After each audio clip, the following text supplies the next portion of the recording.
হরি ওম। সকলকে নমস্কার। আমরা নিয়মিত শ্রীমদ্ ভগবদ্ গীতা পাঠ করে চলেছি। সেখানে আমরা গীতার বিভিন্ন শ্লোক পর্ব অনুযায়ী অর্থ, অনুবাদ এবং সংক্ষিপ্ত বিশ্লেষণ জানছি। আমরা জানছি গীতার একটি একটি করে শ্লোকের সুর ও উচ্চারণ পদ্ধতি। আবার কখনো কখনো গীতার সম্বন্ধে সামগ্রিক আলোচনা। গত দিন আমরা আলোচনা করেছি গীতার প্রথম অধ্যায়ের সারাংশ।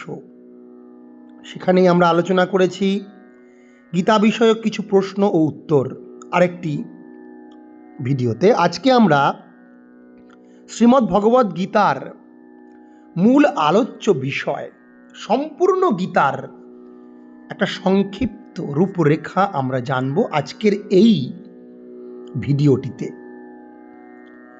শ্রীমদ্ ভগবদ্ গীতা এই গ্রন্থটিতে মোট 18টি অধ্যায় আছে আমরা জেনেছি। এটি মহাভারতেরই একটি যে ঘটনার পর্ব তার একটি পর্যায় মাত্র। কি ঘটেছিল?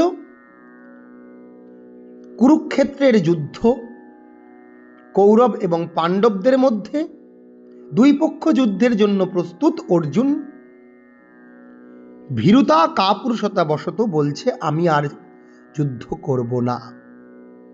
অর্জুনের নানান প্রকার চিত্ত বিকৃতি, শারীরিক অবস্থার পরিবর্তন দেখা দিয়েছে। অর্জুন তার নিজের হাত থেকে গান্ডীব, তীর, ধনুক সমস্ত কিছু ফেলে দিয়ে রথের উপর বসে পড়েছে।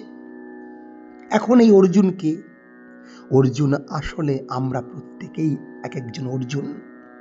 আমরা কার্যক্ষেত্রে গিয়ে নিজেদের কাজ ঠিকঠাক অনেক সময়ই করতে পারি না। আমাদের নার্ভাসনেস, আমাদের ফ্রাস্ট্রেশন, আমাদের ফিয়ারনেস, হতাশা, ভয়, দুর্বলতা জনিত কারণে। তখন সেই পরিস্থিতি থেকে কিভাবে আমরা নিজেদেরকে উদ্ধার করতে পারবো তারই একটি পথ হলো এই শ্রীমদ্ ভগবদ্ গীতা। প্রথমেই অর্জুনকে ভগবান শ্রীকৃষ্ণ তার এই দুর্বলতা, তার এই কাপুরুষতা থেকে উঠে দাঁড়ানোর জন্য কি বলছেন?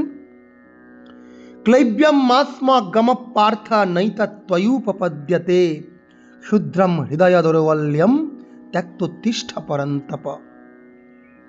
হে পার্থ, হে পরন্তপ অর্জুন, তুমি এই ক্লীবতা, তুমি এই কাপুরুষতা ত্যাগ করে ওঠো।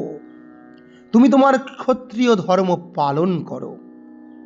তারপরেই আমরা দেখব এই শ্রীমদ্ ভগবদ্ গীতাতে আছে প্রকৃত আত্মস্বরূপ, নিজেকে চিনিয়ে দেওয়ার একটা বিরাট প্রয়াস। শ্রীকৃষ্ণ অর্জুনকে বলছেন, হে অর্জুন, তুমি কি জানো তুমি কে? তুমি যে বলছো তুমি এদেরকে হত্যা করবে, তোমার নিজের পাপ হবে, তুমি জানো না তুমি যে যুদ্ধ করতে এসেছো এটা একটা ধর্মযুদ্ধ? অথচৈত্বমিমম ধর্মম সংগ্রামম ন করিষ্যসি। তুমি যদি এইভাবে যুদ্ধ না করো তাহলে কি হবে না, তোমার যে যশ, তোমার যে কীর্তি, এগুলো তুমি খুইয়ে, এগুলো তোমার নষ্ট হয়ে যাবে।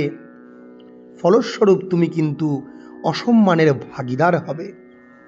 শুধু তাই নয়, শ্রীকৃষ্ণ অর্জুনকে তারপরে আত্মতত্ত্ব উপদেশ দিলেন, যাকে আমরা আত্মতত্ত্ব বলি। অর্জুনকে অর্থাৎ আমাদেরকে নিজের স্বরূপ চিনতে সাহায্য করলেন। বললেন আমরা আসলে সেই পরমাত্মারই অংশ, পরমাত্মার স্বরূপ। আমরা যাকে আমি বলে অভিমান করি, এই চক্ষু, কর্ণ, নাসিকা, জিহ্বা, ত্বক, সেগুলো কোনোটি আমি নই বলে তিনি বললেন বাসাংসি জীর্ণানি যথা বিহায় নবানি গৃহন্তি নরূপরাণি তথা শরীরাণি বিহায় জীর্ণ নন্যানি সমজাতি নবানি দেহি। আমাদের এই শরীরে ধৃত যে বস্ত্রতা জীর্ণ হয়ে গেলে যেমন স্বাভাবিক প্রাকৃতিক নিয়মে ত্যাগ করে ছুঁড়ে ফেলে দিয়ে নতুন বস্ত্র ধারণ করে, তেমনি আমাদের এই শরীর বা দেহের মধ্যে স্থিত যে পরমাত্মা, যেটাই আমাদের প্রকৃত মূল স্বরূপ, সেই পরমাত্মা আমাদের দেহ জরা বার্ধক্য রোগজনিত কারণে নষ্ট হয়ে গেলে তাকে ত্যাগ করে নতুন দেহ ধারণ করে বলে শ্রীকৃষ্ণ আরো বললেন, না জায়তে ম্রিয়তে বা কদাচিৎ, এই আত্মা কখনো জন্ম হয় না, আত্মার কখনো মৃত্যু হয় না। আবার তিনি পক্ষান্তরে বললেন, যদি তুমি ধরে নাও এই আত্মার মৃত্যু হচ্ছে বা জন্ম হচ্ছে, তাতেও তুমি শোক করো না, কারণ যে বিষয়ের নষ্ট ধ্বংস অপরিহার্য, সেই অপরিহার্য বিষয়ে তুমি কখনোই শোক করতে পারো না। বলে কি বলছেন তিনি, জাতস্য হি ধ্রুব মৃত্যুর ধ্রুবম জন্ম মৃতস্য চ তস্মাৎ অপরিহার্যার্থে ন ত্বম শোচিতুমর্হসি। তাই তুমি এই অপরিহার্য অবশ্যম্ভাবী যে বিষয় যা ঘটবে, সে বিষয়ে তুমি কখনোই শোক করতে পারো না। শ্রীকৃষ্ণ অর্জুনকে এরকম নানানভাবে আত্মতত্ত্ব উপদেশ দিলেন, সাথে সাথে তিনি তাকে তার কর্তব্য কর্ম ও দায়িত্ব সম্বন্ধেও ওয়াকিবহল করালেন। তাকে তিনি কি বললেন? বললেন, তুমি কাজ করো। বলে তৃতীয় অধ্যায়ে তিনি বললেন, নিয়তম কুরু কর্মত্বম কর্ম যেও হ্যকর্মণঃ। তুমি নিত্য কাজ করে যাও, কারণ এই কাজই হচ্ছে শ্রেষ্ঠ কাজ না করার থেকে। তুমি কখনোই তোমার এই কর্ম ত্যাগ করতে পারো না, তোমার কর্ম ত্যাগে কোনো অধিকার নেই। নাহি কশ্চিৎ ক্ষণমপি জাতুতিষ্ঠত্যকর্মকৃৎ। কোনো ব্যক্তি এক মুহূর্ত কিন্তু কর্ম না করে থাকতে পারে না। তাই হে অর্জুন রূপী আমরা যারা, আমাদেরকে শ্রীকৃষ্ণ বারবার স্মরণ করিয়ে দিচ্ছেন আমাদের কর্তব্য কর্ম, যে আমরা যেন কর্ম করে যাই, কারণ আমরা কর্ম না করে এক বিন্দু থাকতে পারবো না। তিনি কি বলছেন, শরীর যাত্রা পিচতেন প্রসিদ্ধেত অকর্মণঃ। আমরা যদি কাজ না করি, তাহলে আমাদের যে দৈনন্দিন শরীর যাত্রা আছে, অর্থাৎ শরীরকে ধারণ করতে গেলে, এই পৃথিবীতে জীবন ধারণ করতে গেলে যে নিত্য কর্ম করার প্রয়োজন, তার জন্য তো কর্ম আমাদের করতেই হয় প্রকৃতির নিয়মে। তাই তুমি কি করে কর্ম ত্যাগ করতে পারো? বরং তিনি অর্জুনকে কর্ম করার কৌশল শেখালেন। বললেন কি, যে তুমি কর্ম করো কিভাবে, কর্মের জন্য কর্মকে কর্তব্য জ্ঞান করে তুমি কর্ম করো। কর্মণ্যেবাধিকারস্তে মা ফলেষু কদাচন, গীতার 2য় অধ্যায়।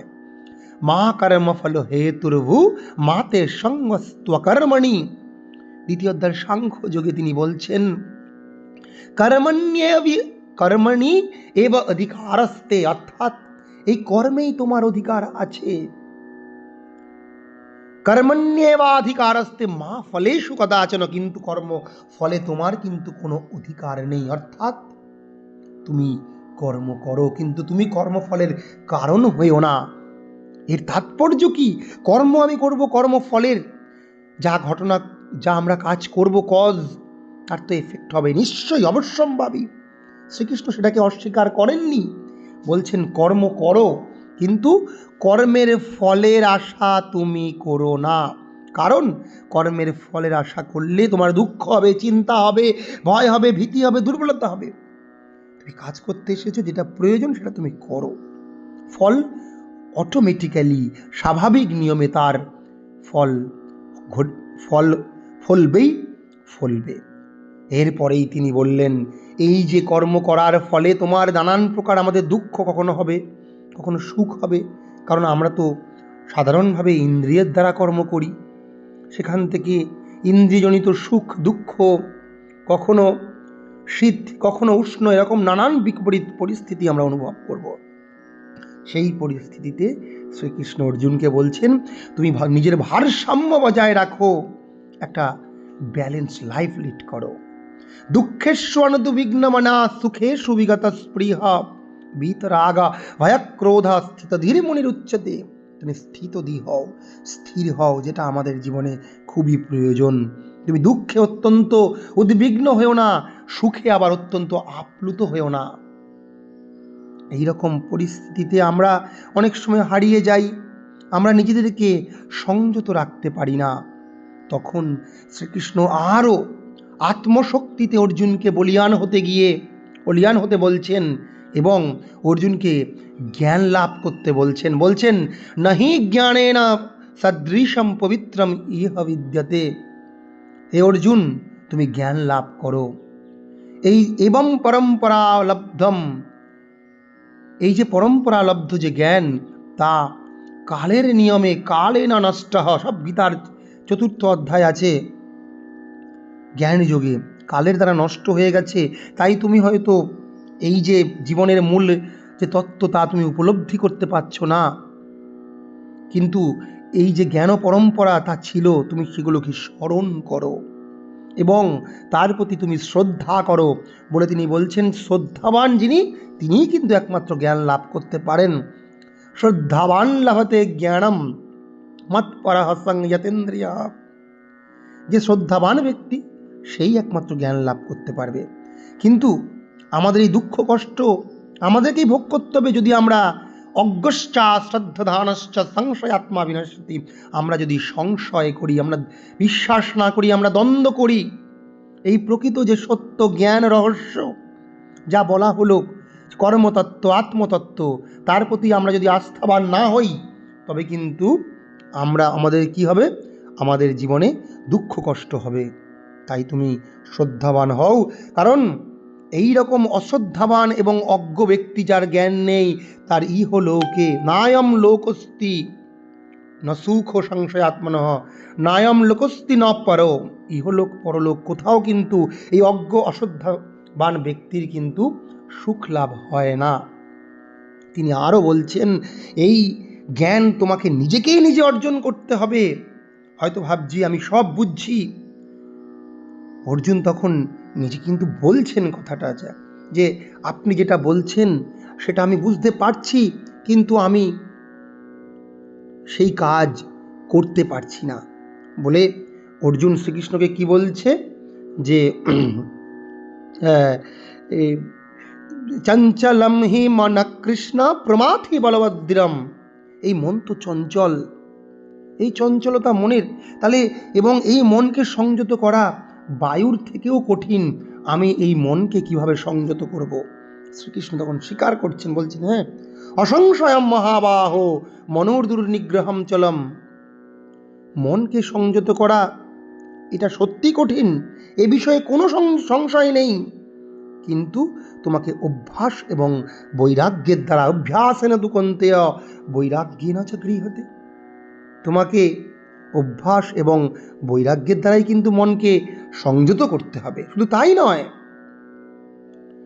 আমরা এই পৃথিবীতে মানুষজন জানে যে এরকম করলে পাপ হবে, তবু মানুষ কেন পাপাচারে অথক্কেন প্রযুক্তয়াম পাপম চারতি পুরুষ বলে অর্জুন প্রশ্ন করছে। তাহলেও মানুষ জানে যে মানুষ যদি অজ্ঞ হয়, অশ্রদ্ধাবান হয়, তার পাপ হবে। তাহলে কার দ্বারা প্রযুক্ত হয়ে মানুষ এই পাপ আচরণ করছে? শ্রীকৃষ্ণ তখন বললেন, কাম এষ ক্রোধ এষ রজোগুণ সমুদ্ভব। কামনা ক্রোধ ষড়রিপুর দ্বারা তাড়িত হয়ে মানুষ এই রকম পাপাচার করছে। এখান থেকে নিবৃত্তির উপায় তখন শ্রীকৃষ্ণ অর্জুনকে আসল ভোকাল টনিক দিচ্ছেন, উদ্ধরেদ আত্মনাত্মানম নাত্মানম অবসাদয়েত আত্মৈব হি আত্মনর বন্ধু আত্মৈব রিপুরাত্মনঃ। তুমি নিজেই নিজেকে উদ্ধার করো। গীতার ধ্যানযোগ 6ষ্ঠ অধ্যায় 5 নম্বর। উদ্ধরেদ আত্মনাত্মানম নাত্মানম অবসাদয়েত। তুমি কিন্তু কখনো নিজেকে অবসাদগ্রস্ত করো না বলে এরকম বলছে। তুমি তোমার নিজেই নিজের বন্ধু, নিজেই নিজের শত্রু। বন্ধুর আত্মাত্মনস্তস্য येनैव आत्मात्मना जितः অনাত্মনস্তু শত্রুত্বে বর্ততে ত্বয়ৈব আত্মবৎ। তুমি নিজেকে যদি নিজের প্রতি অবিচার করো, এই তত্ত্ব উপলব্ধি না করো, তাহলে কিন্তু তুমি তোমার নিজেরই নিজের শত্রু হবে। তাই তোমাকে কি হবে? জিতাত্মা হতে হবে, সংযত করতে হবে। তাই কি বলছে? জিতাত্মনঃ প্রশান্তস্য পরমাত্মা সমাহিতঃ শীতোষ্ণ সুখ দুঃখেষু তথা মানাপমানয়ঃ। যিনি এই তত্ত্ব উপলব্ধি করেছেন, জিতাত্মা হয়েছেন, তার পরমাত্মা তিনি উপলব্ধি করতে পারবেন এবং তার ইহলোক এবং পরলোক কোথাও কিন্তু দুঃখ হবে না। তার সুখ দুঃখ শীত উষ্ণতে তিনি কখনোই বিচলিত হবেন না। এইভাবে গীতার বিভিন্ন অধ্যায়ে যোগ, জীবনে চলার উপায়, জীবনের বিভিন্ন যে ইন্দ্রিয়গুলির যে পীড়ন, সেই পীড়ন থেকে নিজেকে মুক্ত করার উপায়, ভক্তি, জ্ঞান, কর্ম ইত্যাদি রহস্য এবং সর্বোপরি ইত্যাদি করার ক্ষেত্রে আমাদের যে খাদ্যের একটি ভূমিকা আছে, খাদ্যাভ্যাস, সেই নিয়েও তিনি বিস্তর আলোচনা করেছেন। সেখানে তিনি সাত্ত্বিক, রাজসিক, তামসিক আহার, কট্টম লবণাত্তুষ্ণ বলে তাকে কটু, ঝাল প্রচণ্ড, উষ্ণ, এগুলোকে রাজসিক। আবার যেগুলো হচ্ছে আয়ুসত্ত্ব বলা আরোগ্য, যেগুলো রস্যা, স্নিগ্ধা, স্থির, আয়ু বৃদ্ধি পাবে, সাত্ত্বিক আহার। আবার তামসিক আহার, পূতম পর্যুষিত, বাসি খাওয়ার ইত্যাদিকে তামসিক। এরকম করে সাত্ত্বিক, রাজসিক, তামসিক দান, 3 প্রকার দান, 3 প্রকার তপস্যা, শারীরিক, মানসিক, বাচিক তপস্যা ইত্যাদি সমস্ত বিষয় নিয়ে ভগবান শ্রীকৃষ্ণ গীতায় খুব সুন্দর আলোচনা করেছেন, যা আমাদের দৈনন্দিন জীবনে অত্যন্ত উপযোগী। আমরা যদি আরও ভালো করে শ্রীমদ্ ভগবদ্ গীতা তাই প্রতিদিন নিয়মিত যেভাবে শ্লোক অনুযায়ী পাঠ হচ্ছে তা শুনি এবং নিজের জীবনে অভ্যাস করার চেষ্টা করি, আমরা অবশ্যই ফল লাভ করব। নমস্কার।